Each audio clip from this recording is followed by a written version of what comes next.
লেখিকাৰ ৰূপত এগৰাকী 7 বছৰীয়া কণমানি গুৱাহাটীৰ সংস্কৃতি দা গুৰুকুলৰ দ্বিতীয় শ্ৰেণীৰ ছাত্ৰী সৰস্বতী কৌশিকৰ গ্ৰন্থ উন্মোচন the girl who wants her dreams to be true নামৰ গ্ৰন্থখন শনিবাৰে উন্মোচন কৰে অসম আৰক্ষীৰ সঞ্চালক প্ৰধান জি.পি. সিঙে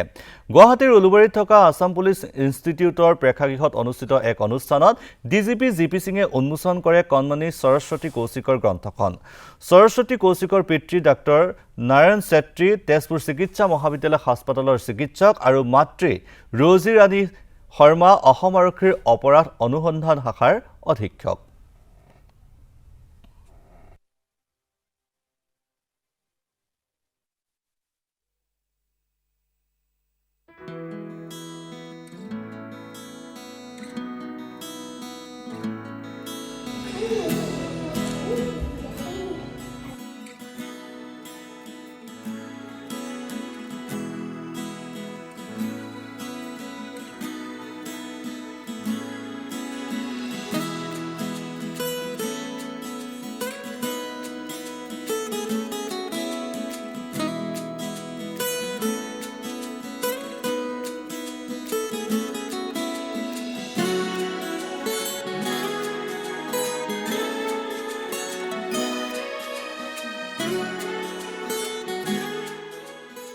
লেখিকাৰ ৰূপত এগৰাকী 7 বছৰীয়া কণমানি গুৱাহাটীৰ সংস্কৃতি দা গুৰুকুলৰ দ্বিতীয় শ্ৰেণীৰ ছাত্ৰী সৰস্বতী কৌশিকৰ গ্ৰন্থ উন্মোচন the girl who wants her dreams to be true নামৰ গ্ৰন্থখন শনিবাৰে উন্মোচন কৰে অসম আৰক্ষীৰ সঞ্চালক প্ৰধান জি.পি. সিঙে